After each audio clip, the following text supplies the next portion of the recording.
The Kid and the Wolf. Aesop's Fables. A frisky young kid had been left by the herdsman on the thatched roof of a sheep shelter to keep him out of harm's way. The kid was browsing near the edge of the roof when he spied a wolf and began to jeer at him, making faces and abusing him to his heart's content. "I hear you," said the wolf, "and I haven't the least grudge against you.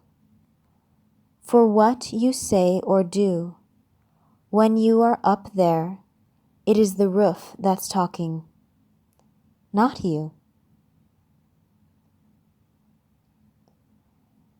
Do not say anything at any time that you would not say at all times."